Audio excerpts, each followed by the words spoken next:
함께 하셔서 정말 주님이 우리들에게 주시는 말씀을 바로 깨닫고 마음에 새기며 실천하는 자들이 될 수 있도록 축복하여 주시옵소서. 예수님 이름으로 기도하였습니다. 아멘. 오늘은 조금 시간이 늦었습니다. 창세기 16장을 공부하게 됩니다.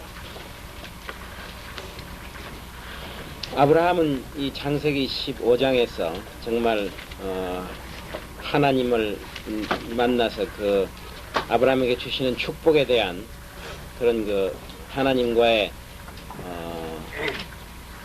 약속을 더욱더 구체적으로 볼 수 있는 그런 그 계약을 하시고, 그 다음에 이제 아브라함에게 장차 일어날 일에 대해서 하나님이 예언을 미리 알려주십니다. 이 예언자라는 게 바로 그런 거예요. 하나님이 아주 가까이 계시는 분한테는 비밀을 살짝 말해주는 거예요. 그 나한테는 왜 하나님이 뭘 안 알려주시느냐? 아직 하나님하고 친구가 아니에요. 성경에 하나님과 친구라는 사람이 아브라함이에요. 아브라함은 Friends of God 이렇게 나와 있습니다. 우리가 어떻게 하면 하나님은 친구가 되겠느냐? 친구는 자주 만나야 되죠. 뭐 몇십 년에 한 번씩 만난 사람은 친구가 아니에요. 나도 동창들이 많은데 국민학교 동창들 만나면 아무 할 이야기가 없습니다. 그때는 그렇게 막 서로 막 껴안고 뒹굴고 이런 가까운 사람이었지만은 그 정도로 교제가 없으면 단절이 되는 거예요. 부모도 마찬가지예요. 부모도 몇십 년 만에 만났으면 부모라고 할 수가 없습니다. 제가 아는 그 서울대학 교수가 제 친구가 있는데 아이를 낳아놓고 부부간에 둘이 유학을 갔습니다.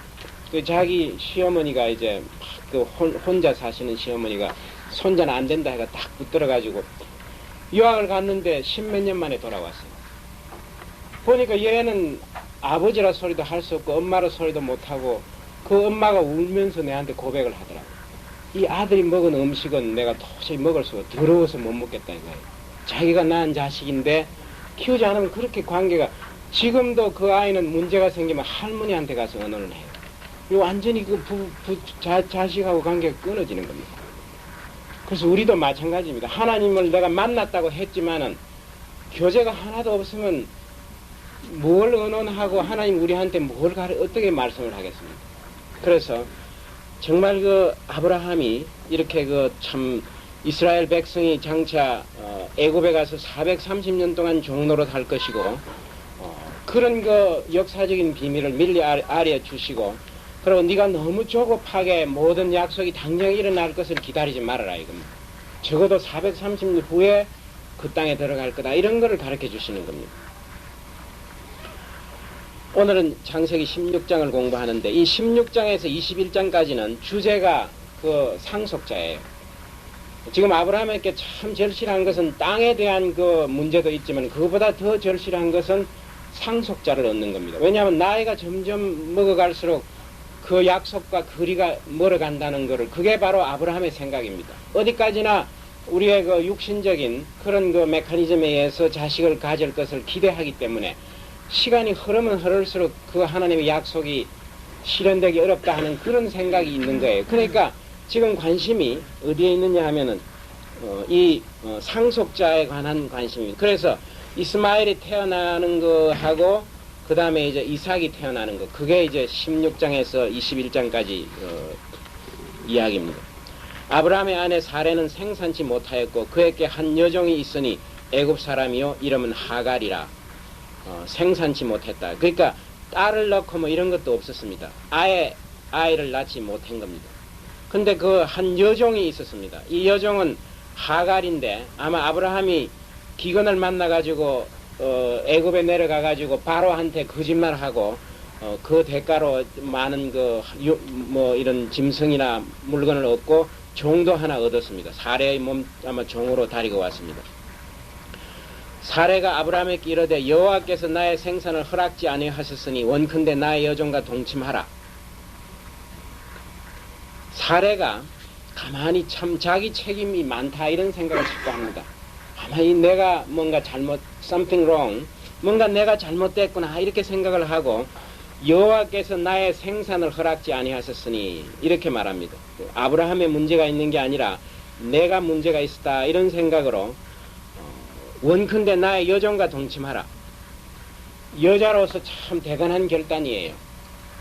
그렇죠. 어떻게 자기가 다리고 있는 몸종이 그 아브라함과 동침하게 허용하는 그런 참 용단을 내렸습니다.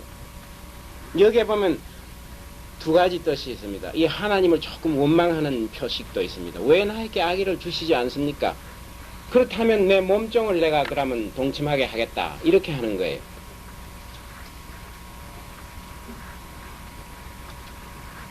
내가 혹 그로 말미암아 자녀를 얻을까 하노라 하매 아브라함이 사례의 말을 들으니라. 여기에 우리가 성경을 보면 자기 부인의 말을 들어가지고 크게 실패한 예가 두 번째로 나옵니다. 아담이 하와가 주는 그 과일을 물어보지도 않았죠. 왜 했냐, 뭐 그냥 먹은 거예요. 그 다음에 여기 사례가 말을 했을 때 아브라함이 그 말을 들었다 이랬습니다. 두 번째 이제 실수를 하게 되는데, 아마 보통 남자들이면 되게 자기 부인이 누구랑 동침하라 이렇게 할 때 그걸 거절하기가 참 힘들 경우도 많을 거예요. 아브라함도 뭐 우리하고 똑같은 사람이니까 평소에 아마 은근히 그렇게 마음속으로 생각하고 있은지도 모릅니다. 왜냐면 한마디도 꾸중하거나 뭐 이런 게 없이 당연하게 받아들였는데, 요즘 생각하면 이게 도덕적으로 굉장히 문제가 될 것 같지만 도덕적으로는 하나도 문제가 없는 거예요. 그 당시에는 당연히 이렇게 합니다. 아이가 없을 때 그 하무라비 법전에도 이런 거는 가능하게끔 되어 있습니다. 몸종을 통해서 자식을 넣으면 그 자식은 그 몸종의 것이 아니라 그 부인의 소유물이 되는 거예요. 그래서 이 종은 완전히 물건이나 마찬가지입니다. 그냥 죽여버려도 괜찮고 하여튼 자기의 소유물이에요. 뭐 가라 하면 가고 오라 하면 오고 그런 상태입니다. 그 당시에는.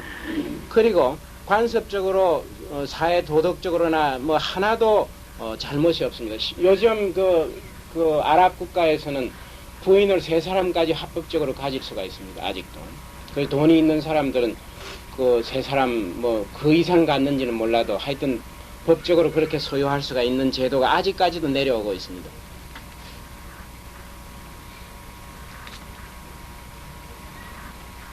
이 유혹이 사실 아담에게 들어오지 않고 하와가 먼저 이렇게 온 것은 되게 여자들은 참 감정적이에요. 아무래도 남자들보다는. 그래서 그 이모셔널 하니까 잘 넘어갈 수가 있고, 또 남자를 꿰는 데는 여자가 제일 최고라는 것도 사탄이 알고 있는 겁니다. 이 여자가 그것도 자기와 가까운 사람, 애인, 사랑하는 사람, 이런 사람들이 권할 때는 어떻게 생각해볼 여지가 없는 거예요. 그래서 여자를 통해서 유혹이 들어왔는데, 여기에도 마찬가지입니다. 이 사례를 통해서 하가를 이렇게 동침하게 하는 그러한 말을 그대로 들었습니다. 아브라함이 아내 사례가 그 여종 애굽 사람 하가를 가져 그 남편 아브라함에게 첩으로 준 때는 아브라함이 가나안 땅에 거한 지 10년 후이었더라. 75세에 왔기 때문에 지금 85세 때 그때 이제 첩으로 주었습니다. 아브라함이 하갈과 동침하였더니 하갈이 잉태함에 그가 자기의 잉태함을 깨닫고 그 여주인을 멸시한지라. 아마 사례가 이런 거는 기대하지 않았던 것 같습니다. 이 일이 어떻게 벌어질까 하는 그런 걸 몰랐던 것 같습니다.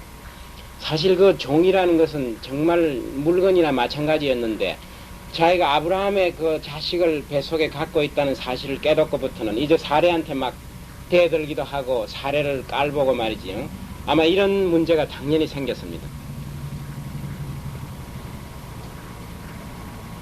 내가 경험한 바에 의하면 사실 이 시골에 옛날에 보면은 돈 꽤나 좀 벌고 이래가 나이가 한 60쯤 되면 되게 첩을 이렇게 하나 얻어가지고 한 30대나 20대 되는 젊은 사람, 그리고 돈을 주고 사가지고 오는 거예요. 아주 가난한 집에 가서 이렇게 돈을 많이 주고, 그래가지고 어디 동네 바깥에 조용한데 집을 하나 얻어놓고 출입을 하면서, 그런 케이스가 제가 어렸을 때 우리 동네에도 많이 있었어요. 뭐 좀 돈 버는 사람들 다 그렇게 했습니다. 그럴 때 그 갈등이 대단한 걸 봤습니다. 막 싸우는 거 말이지, 그건 뭐 대단한 거예요. 막 살림을 다 부셔버리고 온 동네가 하여튼 뭐 소동이 나고 하는 그런 경우들을 내가 많이 보았는데, 아마 여기에서도 마찬가지일 거예요.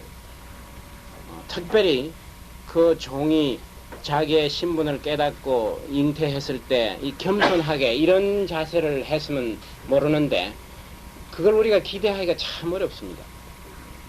굉장히 아마 이 사례 눈에는 정말 참을 수 없는 그런 상황으로 이제 발전이 된 겁니다. 이 질투라는 것은 대단한 겁니다. 이건 정말 엄청난 우리가 도저히 참을 수 없는 정말 피를 마르게 하는 그런 관계예요. 사례가 아브라함에게 이르되 나의 받는 욕은 당신이 받아야 옳도다. 되게 우리가 일이 잘못되면 남을 항상 블레임 하는 거예요. 전부 다 그랬죠. 하나님이 주신 짝지어 주신 이 여자가 주는 것을 내가 먹었다 이랬습니다. 하나님을 원망하고 그 다음에 이 여자를 원망했어요. 사례도 지금 그렇게 합니다. 사실은 자기 책임이죠. 자기가 아이디어를 내가지고 그렇게 해놔놓고는 이렇게 되니까 이제 아브라함 네 잘못이다 이렇게 하는 거예요. 나의 받는 욕은 당신이 받아야 옳도다. 내가 나의 여종을 당신의 품에 두었거늘 그가 자기의 잉태함을 깨닫고 나를 멸시하니 당신과 나 사이에 여호와께서 판단하시기를 원하노라. 이제 나는 도저히 참을 수 없으니까 둘 중에 이제 누구를 택해라 이겁니다. 이런 관계를 더 이상 유지할 수 없다 이렇게 이제 말을 합니다. 이 사례도 그랬죠. 여호와의 나의 생산을 허락하지 아니하심 하니 여기에 은근히 하나님에 대한 원망이 있었고 그 다음에 나의 받는 욕은 당신이 받아야 옳도다 이런 이제 또 아브라함을 원망합니다.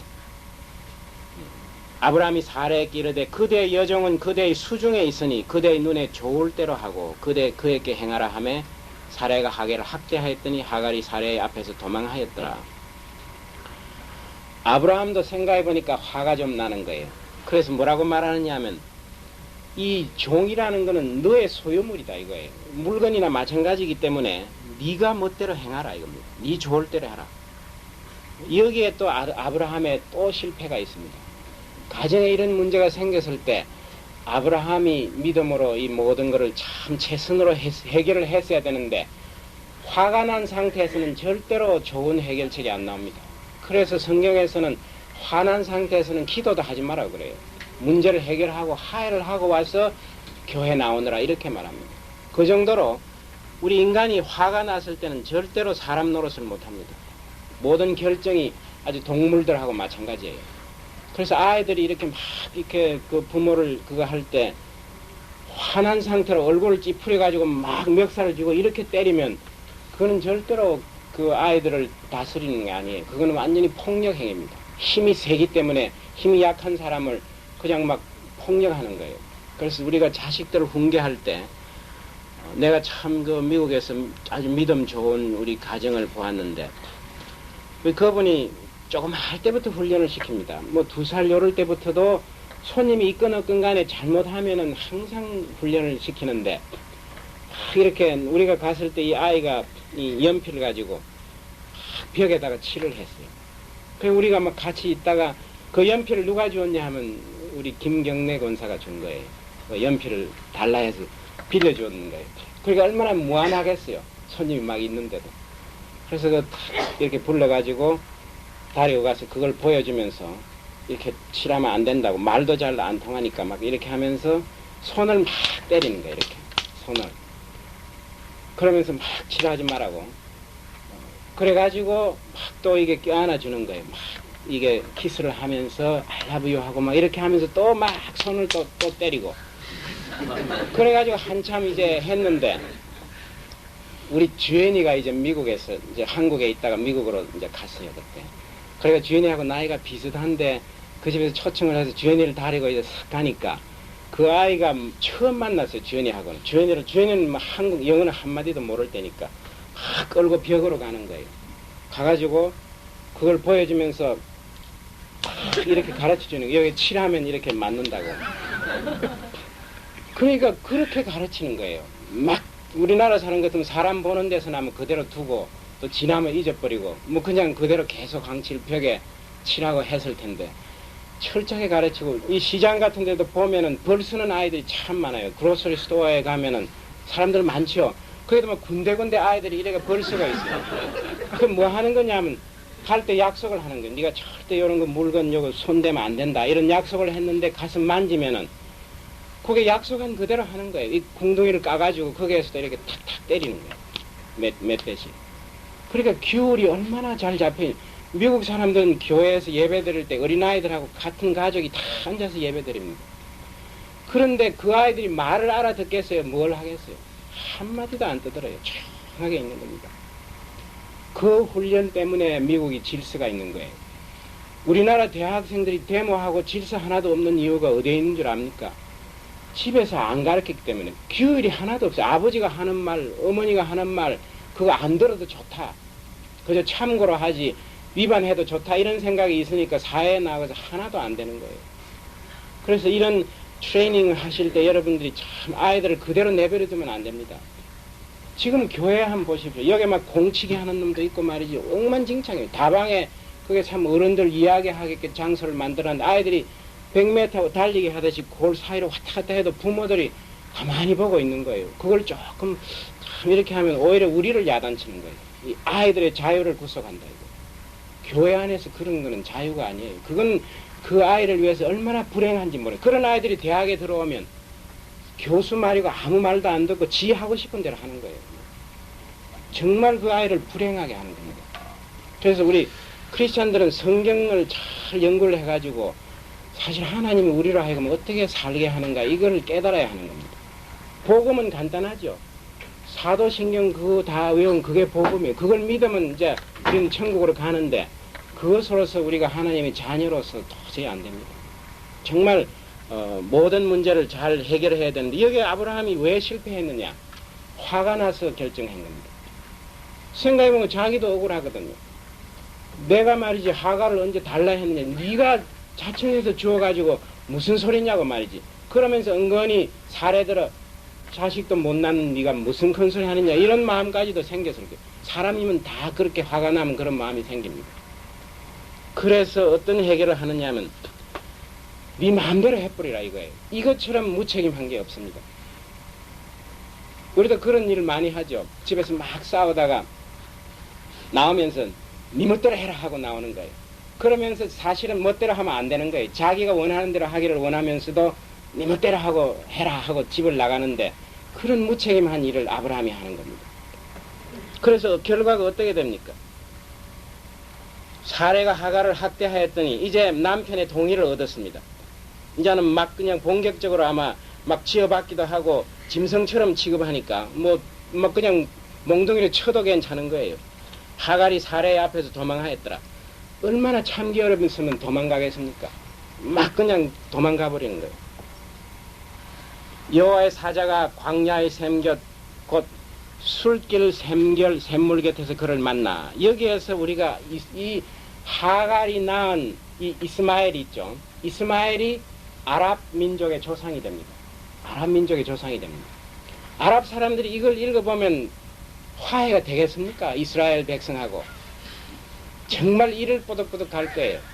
그리고 코란에는 그 아랍 사람들이 갖고 있는 그 사람들 구약은 다 있습니다. 자기네들 조상은 아브라함이고 이삭을 아브라함이 바쳤는데 이스마엘을 바쳤다고 이렇게 되어 있습니다. 왜냐하면 이스마엘이 장자이기 때문에 당연히 이거는 하나님의 상속을 받아야 한다 이렇게 생각하는 거예요. 성경이 그렇게 바꾸어져 있습니다. 그러면서 이런 사실을 만약에 자기네들이 이 성경을 보고 서로가 막 보겠죠. 아무래도 나중에 알게 될 거예요. 이놈 죽일 놈들이라고 말이지. 어떻게 사람을 이렇게 학대를 하냐. 임신한 여자를 막 짐승처럼 쫓아내고 말이지. 우리는 이해할 수가 있습니다. 우리는 이제 예수님이 십자가에 돌아가심으로 이 모든 걸 화해하려고, 예수님이 화해하려고 왔다고 그래요. 이 세상의 모든 분쟁을 해결하려고 온 그 사실을 믿는 복음을 갖고 있는 우리는 아는데 그 사람들은 신약이 없는 거예요. 이 이스라엘 사람들은 그러니까 그걸 무슨교라고 하죠. 유대교는 구약만 있습니다. 신약은 없고 예수님은 가짜 선지자라 이렇게 하는 겁니다. 그리고 그 사람들 아랍 사람들은 신약이 전혀 없습니다. 코란하고 이제 구약의 이런 경전들만 나와 있습니다. 그러니 끝까지 서로 싸우게 되어 있는 겁니다. 그래서 우리가 전도를 하지 않으면은 지금도 하여튼 이 아랍 사람이 이스라엘 사람 만나면 그냥 찔러 죽이는 거예요. 기회만 있으면 합니다. 자다가도 칼 들고 아마 경전 일타가 길거리로 쫓아 나올 정도로 그렇게 지금 감정이 나죠. 차라리 역사가 없으면 모릅니다. 우리하고 일본 사람하고 만약 이런 관계가 있어가지고 그게 정확하게 기록되어 내려온다면 우리가 일본 사람 관광객들 오면 그냥 두겠어요. 이 역사가 분명히 기록되어 있기 때문에 화해가 안 되는 거예요. 예수님의 복음을 우리가 전하지 않고서는 절대로 문제가 해결이 안 됩니다. 그리고 조그마한 실수들이 모여가지고 이 역사가 이렇게 복잡하고 어렵게 되어 있습니다. 하갈의 그러니까 그 사례의 인간적인 해결 방법. 하나님께 기도하고 매달리고 더 참고 견디지 못하고 사회 관습을 통해서 문제를 해결하려는 그런 생각. 그게 인간적인 해결 방법이에요. 그것 때문에 생긴 잘못이 결과가 오늘날까지 남아 있습니다. 그래서 우리가 지금 하는 이 행동이, 결정이 우리로서 끝나는 게 아니라 우리 후손 저 밑에까지 영향을 미친다는 걸 여러분이 알아야 합니다. 그러니까 사는 하루하루 순간순간이 굉장히 중요한 겁니다. 도망을 하는데 뭐 대개 여자들이 소박을 맞으면 어디로 갑니까? 친정으로 도망가는 거예요. 그래서 옛날에 변수하고 친정은 멀면 멀수록 좋다 이렇게 하는 말이 있는데, 그다음 조금 기분 나쁘면 친정 간다 하라면 그게 문제가 큰 거예요. 그래서 멀수록 좋다고 이런 말이 있는데, 요즘은 뭐 변소에서 냄새가 안 나니까 가까우면 가까울수록 좋다 이런 말도 또 되겠죠. 그러고 또 처갓집에 가서 뭘 많이 가져오니까 그것도 아마 가까우면 가까울수록 좋다 이런 식으로 할 수가 있을지 모르겠습니다. 어디로 도망가느냐 하면 애굽으로 도망가는 거예요. 여호와의 사자가 광야의 샘곁, 곧 술길 샘물 곁에서 광야의 샘이라는 게 뭐겠습니까? 광야의 샘. 사막에 있는 오아시스입니다. 그래서 정말 이 도망가는 사람에게 물이 없으면 죽는 거예요. 뭐 요즘처럼 뭐 하이웨이가 있고 버스라도 있고 하면 그게 아니라 길도 없는 거예요. 그냥 가다가 잘못 들어가지고 사막에서 물이 없으면 헤매다가 그냥 말라 죽습니다. 그런데 샘물을 만난 거예요, 거기에서. 그러면서 샘물하고 함께 누가 있었냐면 여호와의 사자가 있었습니다. 이 여호와의 사자는 영어로는 The Angel of the Lord 이렇게 돼요. The Angel of the Lord. 그러니까 하나님의 angel이라는 것은 그 히브리 말로 원뜻으로 메신저라는 뜻입니다. 심부름꾼이라는 뜻이에요. 여호와의 사자. 그런데 여기 중요한 것은 우리나라 말에는 그런 표기가 없는데 영어로는 정관사가 붙어 있습니다. An angel이 아니고 The angel이라고 되어 있습니다. 그러니까 우리가 생각하는 날개가 있는 뭐 천사가 하나 그게 날라왔다 이게 아니에요. The angel. 하나밖에 없는 그 하나님의 사자라 이겁니다. 그게 과연 누구겠습니까? 하나밖에 없는 하나님의 사자. 그게 바로 예수입니다. 예수님이 정식으로 성육신해서 이 땅에 오시기 전부터 하나님과 함께 계셨습니다. 우리가 요한복음 1장을 보면은 태초에 말씀이 계셨다고 그랬죠. 그 태초는 창세기 1장에 나오는 태초에 하는 거하고 다른 겁니다. 그건 모든 인간의 우주가 시작되기 전에부터 말하는 거예요. 그때부터 함께 계신 예수님이 정식으로 마리아를 통해서 인간의 육신으로 나기 전에 이미 이런 일을 감당하시고 앞으로 그렇게 오실 거라 하는 것을 그림자를 보여주시는 거예요.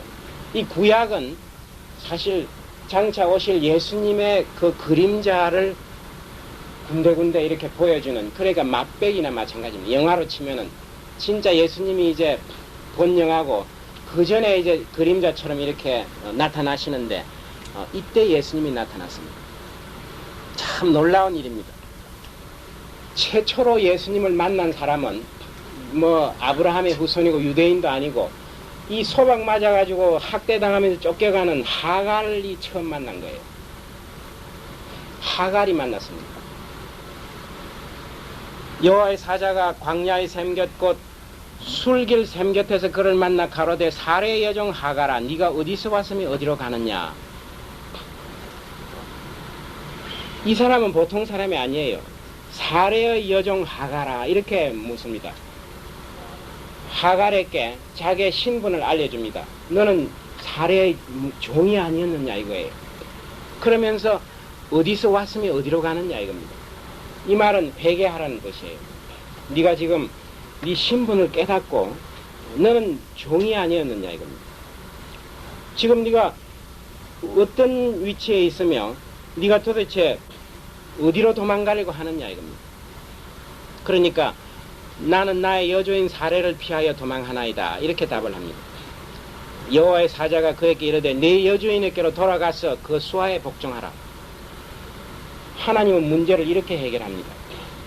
내 생각 같았으면 참 편안하게 이렇게 애굽으로 달려가서 뱃속에 있는 아이를 낳게 하고 이게 아마 하갈의 기도였는지도 모릅니다. 그러나 하나님은 그렇게 하지 않고 참 어려운 부탁을 합니다. 도로 네가 사례한테 가라 이겁니다. 이렇게 할 수 있겠습니까? 그 아무리 종이라도 프라이드가 있고 다 그래도 체면이 있는데 어떻게 도로 이렇게 막 기어들어가겠어요? 전혀 불가능한 그런 일을 하나님이 하라고 합니다. 그러면서 여호와의 사자가 또 그에게 이르되 내가 내 자손으로 크게 번성하여 그 수가 많아 셀 수 없게 하리라. 그렇게 한다면 내가 너한테 큰 축복을 주겠다 이겁니다. 그래서 하나님은 정말 우리가 순종하기를 원합니다. 사실 이 하갈이 사례한테 순종해라 이겁니다. 그렇게 하면 내가 축복하겠다. 우리도 마찬가지입니다. 우리도 네가 정말 하나님께 우리가 순종할 때 그때 하나님은 예비하신 복을 내리실 수가 있는 겁니다. 참 어려운 부탁이에요. 여호와의 사자가 또 그에게 이르되 네가 잉태하여 선적 아들을 낳으리니 그 이름은 이스마엘이라 하라. 이는 여호와께서 내 고통을 들으셨음이니라. 이스마엘 하는 뜻은 하나님이 들으신다 하는 뜻입니다. 하나님이 들으신다. 그래서 이름을 지어주십니다. 예수님도 그 천사가 와가지고 마리아에게 날 거다. 또 그러고 사도 요한 그러니까 그 세례 요한도 그런 미리 메시지를 줬죠. 바로 이렇게 해서 태어났습니다. 그래서 장차 이름이 이스마엘이라 이렇게 이 이스마엘이라는 뜻은 하나님이 들으신다 하는 이런 뜻입니다. 이는 여호와께서 내 고통을 들으셨음이니라. 그가 사람 중에 들나귀 같이 되리니 그 손이 모든 사람을 치겠고 모든 사람의 손이 그를 칠지며 그가 모든 형제의 동방에서 살리라. 앞으로 이 이스마엘이 어떤 사람이며 그 후손들이 어떻게 될 건가 하는 것도 미리 가르쳐 주었습니다. 들나귀 같이 된다. 우리가 이 나귀는 참 순종하는 거죠. 짐도 실어다 주고 하는데 들나귀는 그렇지가 않습니다. 와일드 애스는 굉장히 이게 자유롭고 반항적이에요. Free and rebellious. 그러니까 이렇게 고삐를 매달아 놓을 수 없다 이겁니다. 막 왔다 갔다 하고 이런 삶을 산다 이겁니다. 또 그 손이 모든 사람을 치겠고 모든 사람의 손이 그를 친다 이거예요. 이게 바로 뭡니까? 앞으로 그러니까 아브라함의 후손과 이 이스마엘의 후손은 서로 항상 싸우겠다 이겁니다. 분쟁이 막 일어납니다. 그래서 이 들나귀 같다는 이 표현이 참 내가 지금 생각나는 게 하나 있는데 제가 몇 년 전에 타임지를 보니까 카다피가 있는데 카다피가 리비아의 뭐 총리인간 그렇죠. 수상이죠. 이 카다피의 생활을 그 타임지에 보고를 해놨는데 이 사람은 얼마나 좋은 집이 있겠어요. 대단한 집이 아마 궁궐도 있고 한데 일주일에 한 번씩 어디로 가느냐 하면은 천막 하나 탁 들고 이 FM하고 요 단파 라디오 하나 들고 혼자서 저 사막으로 가는 거예요. 리비아에 가서 그 이제 텐트도 요만한 거예요. 요런 A 텐트 같은 그걸 쳐놓고 거기에다가 이제 탁 그 FM 틀어놓고 이렇게 사막에 누워서 이렇게 명상을 하는 거예요. 이 아랍 사람들이 그런 성질이 있습니다. 좋은 집을 지어주어도 자꾸 사막에 가서 이렇게 그러니까 아파트를 막 지어주었는데도 그 안에 못 들어가서 살고 동네 저 밖에 나와가지고 천막을 치고 그게 편안하게 느끼는 사람들이에요. 그러니까 이 성경이 참 정확하게 예언을 하는 거예요. 장차 이스마엘의 후손들은 그냥 가만히 있지 못하고 굉장히 사실 우리가 아랍 사람들을 컨트롤하기가 참 어렵습니다. 돈으로 매수하기도 어렵고 막 무력을 가지고 압력을 가해도 남은 말을 잘하는데 그러니까 지금까지도 분쟁이 있지 않습니까? 항상 그런 그 성격을 나타냅니다. 그래서 동방에 산다 이 말은 가나안 땅을 중심으로 했을 때 아랍 민족은 동쪽이에요. 거기서부터. 그래서 동방에 살겠다 이렇게 예언을 주십니다. 하갈이 자기에게 이르신 여호와의 이름을 감찰하시는 하나님. 하갈은 여기에서 하나님을 묵상하고 이런 결론을 내리셨다. 하나님은 감찰하신 지켜보시는 하나님이다 이겁니다. 자기의 이 억울함을 누구한테 호소한 적도 없고 호소할 수 없었는데 처음부터 끝까지 하나님이 보고 계셨구나. 그렇기 때문에 내가 하나님을 만나게 되었다. 이렇게 고백을 합니다. 놀라운 고백입니다. 내가 도망하려고 아무리 했지만 결국 하나님 눈으로부터 도망갈 수는 없다 이겁니다. 사막까지도 하나님 따라오시는 하나님. 사실 하갈은 아브라함이 집에서 하나님께 막 예배드리고 그다음에 하나님 정말 찬송하고 하는 그런 거를 멀찌감치 종이니까 아마 뒤에서 보기만 했을 거예요. 참여도 못했을 겁니다. 그 하갈이 하나님을 직접 만나는 체험을 해요. 사례는 아직 하나님 못 만났습니다. 사례는 간접적으로 이 아브라함을 통해서 역사하는 하나님이 있구나 하는 걸 알았지만은 개인적인 체험을 못했습니다. 이런 영광을 누가 차지했냐면 하갈이 먼저 차지했습니다. 왜 그렇게 했냐? 이런 억울한 어려움을 당했기 때문에. 사실 제일 억울한 사람은 하갈이에요. 자기는 완전히 수동적으로 하라고 하는 대로만 했는데 그러나 멸시하는 것은 인간의 본성이니까 할 수 없는 거예요. 그건 우리가 억제할 수 없는 거예요. 그것까지도 잘못했다 할 수는 없는 거예요. 제일 억울한 그것도 애국 출신의 종의 그런 신분에게 먼저 찾아가신 예수님이라 하는 걸 알 수가 있습니다. 그래서 우리가 정말 미저러블한 상태, 이거는 정말 빼도 박도 못하고 벽에 부딪혀오고 정말 아무것도 이제 이 하갈은 마음속에 뭐 어떻게 해서 나는 이제 죽었습니다. 나는 이제 아무것도 바랄 게 없습니다. 오로지 어림풋하게 그 아브라함의 그 하나님이 나를 도와주신다면은 내가 혹시 살지도 모른다 하는 그 생각밖에 없는 거예요. 뭐 신학을 공부했겠습니까? 우리처럼 성경이 있겠습니까? 아무것도 없는 거예요.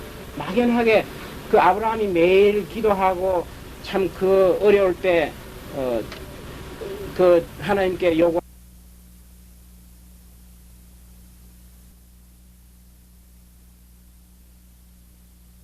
나를 보시는 살아계신 하나님의 셈이라 이런 뜻입니다. 그래서 그 우물을 기념해서 지금까지도 부헬라헬로이라 이렇게 이름을 붙여져 있습니다. 그것이 가데스는 그 큰 오아시스입니다. 베세바에서 남쪽으로 60마일 있는 큰 오아시스는 그 사이에 있습니다. 그 셈을 부헬라헬로이라 부르시면 이것이 가데스와 베레 사이에 있었더라. 하갈이 아브라함의 아들을 낳음에 아브라함이 하갈에 낳은 아들을 이름하여 이스마엘이라 하였더라. 여기에 아브라함의 위대한 믿음이 또 있습니다. 이 몸종이 돌아가가지고 뭐라고 말했겠습니까? 내가 이렇게 해서 참 하나님을 만나고 돌아왔다 했을 때 거짓말 말하라. 네가 괜히 미안하니까 그런 엉터리를 꾸며가지고 왔지. 전혀 묵살해버리고 안 할 수도 있는 거예요. 그러나 아브라함은 그 소리를 듣고 정말 하나님이 만났구나 하는 걸 알고 하나님이 지어준 이름을 이스마엘이라고 붙여준 거예요. 그러면 이 하갈은 왜 돌아갈 수 있었느냐? 자존심이고 뭐고 도저히 갈 수 없는데 하나님을 만났기 때문에 변화가 일어난 거예요. 자기가 하나님 안 만났으면 절대 갈 수 없어요. 우리가 정말 어려운 일을 할 수 있는 능력은 우리가 하나님을 만날 때 가능합니다. 이 하갈은 지금 막 달려갔을 거예요. 왜냐하면 이 소식을 빨리 전하고 싶어서 못 견디는 겁니다. 내가 정말 아브라함의 하나님을 내가 직접 만났다고 가족들한테 전하려고 달려갔어요. 그래서 교회 오래 나온 사람은 절대로 전도 못 한다고 하는데 뭐 몇십 년 되고 이런 사람은 고목이나 마찬가지입니다. 봄 되면 잎사귀가 몇 개 나오다가 그 다음에 가을 되면 다 떨어지고 말라버리고 또 다음 봄 되면 또 몇 개 가지가 나오지 않습니다. 왜냐하면 너무 오래 체험했고 그 이후 하나님 안 만났기 때문에 감격이 없어지는 거예요. 이 하갈은 아마 막 달려갔을 거예요. 참지 못하는 그런 경험을 했을 거예요. 불란서에 20년 사람한테 불란서 내가 파리를 물어보니까 그저 사람 사는 동네 다 같지 뭐 똑같다고 자꾸 이렇게 하면 한마디도 말 안 하는데 어떤 교수가 지난 여름에 3일 동안 파리에 갔다 온 교수가 있어요. 내가 묻지도 않았는데 막 손을 잡고 앉아라 하더만 파리는 말이지 카페가 조그만 게 있어가지고 사람들이 거기 앉아가지고 먹으면서 이야기도 하고 온갖 이야기를 자꾸 하는데 그래 내가 알았다고 또 붙들어가지고 또 그런 사람이 하나님을 만난 사람이에요. 내가 하나님 만나가 이 감격을 그냥 둘 수가 없다 이거예요. 막 옆 아무나 길 가는 사람 붙들어가지고 전하고 싶다는 거예요. 그래서 우리가 매일 하나님을 만나지 않으면 전도할 수 없습니다.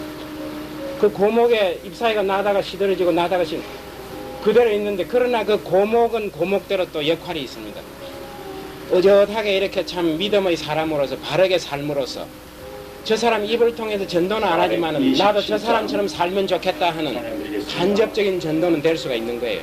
그러나 직접 참 그 경험, 체험을 전할 수 있는 것은 하나님을 만난 순간 시간 오래 가면 안 됩니다. 매일 만나야 하는 거예요. 정말 이 짤막한 이야기지만 우리 믿음의 본질을 전달해 주는 거예요. 기도하겠습니다. 하나님 아버지 감사합니다. 정말 학대받고 쫓겨가는 하갈을 먼저 만나주신 하나님, 정말 우리도 어려움을 당할 때 먼저 하나님의 도움을 구하고 직접 하나님을 체험함으로써 우리 체험을 다른 사람에게 전달하는 그러한 놀라운 전도를 할 수 있도록 인도하여 주시옵소서. 예수님 이름으로 기도하였습니다. 아멘. 하갈이 아브라함의 아들을 낳음에 아브라함이 하갈에 낳은 그 아들을 이름하여 이스마엘이라 하였더라. 그러니까 이제 집으로 돌아가서 아브라함한테 그걸 다 고했을 거예요. 참 놀라운 일이라고, 내가 이러이러한 체험을 했다. 그러니까 이제 아브라함도 역시 하갈의 말을 믿었습니다. 그랬으니까 아들의 이름을 이스마엘이라고, 이렇게 이름 붙이는 것은 아버지의 권한이었어요. 아브라함만이 할 수 있는데, 그래서 이름을 그렇게 붙여주었습니다.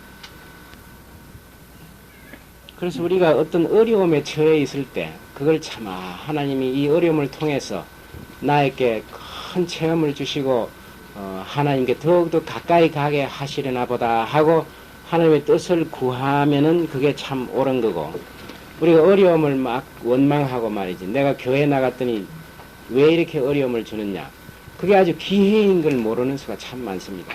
그래서 너무 어려움이 없이 이런 식으로 그저 평범하게 이렇게 지나면은 정말 하나님을 이렇게 가까이 체험하고 하는 이런 게 엄청나게 어렵습니다. 그래서 이 여러 사람 중에 제일 어려움을 당하고 정말 여자의 몸으로 어떻게 하겠습니까? 임신한 상태에서. 이런 우리 힘으로 할 수 없을 때 그때 이제 하나님이 구원을 주시는 그런 모습을 볼 수가 있습니다. 하갈이 아브라함에게 이스마엘을 낳을 때 아브라함이 86세였더라. 그러니까 1년 전에 임신해가지고 85세 때, 그래서 1년 후에 지금 86세가 되었습니다. 우리는 이 체험을 통해서 뭘 알 수 있겠습니까? 조금 그 다음에 또 이제 공부를 합니다. 아브라함의 90세 때 여호와께서 아브라함에게 나타나서 그에게 이르시되 나는 전능한 하나님이라 너는 내 앞에서 행하여 완전하라. 아브라함이 이제 86세 이스마엘을 얻었는데 그 사이에 하나님이 나타나시지 않았습니다. 왜 안 나타났겠어요? 이제는 다 해결됐다 이렇게 생각한 거예요. 이제 이스마엘 이제 얻었으니 지금 나이가 한 84살 이렇게 되었겠죠. 아니 86세니까 90세면 몇 살이에요? 99세죠. 그럼 11 서너 살 됐어요.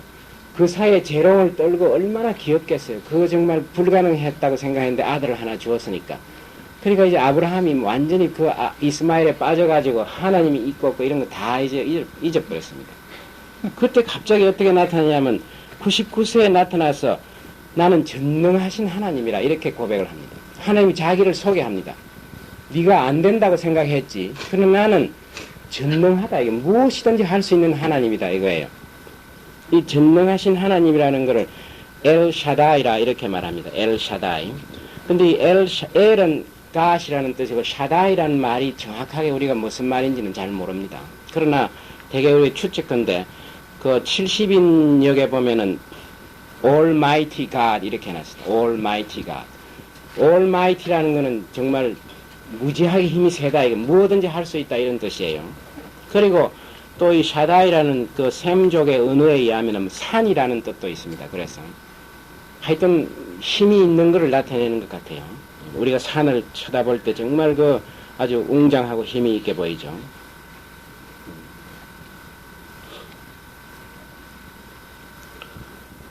그리고 또 어떤 뜻에는 이 엘샤다이는 샤다이가 내가 너에게 엄청난 은혜를 베풀 수 있는 능력이 있는 그런 하나님이다 이거예요.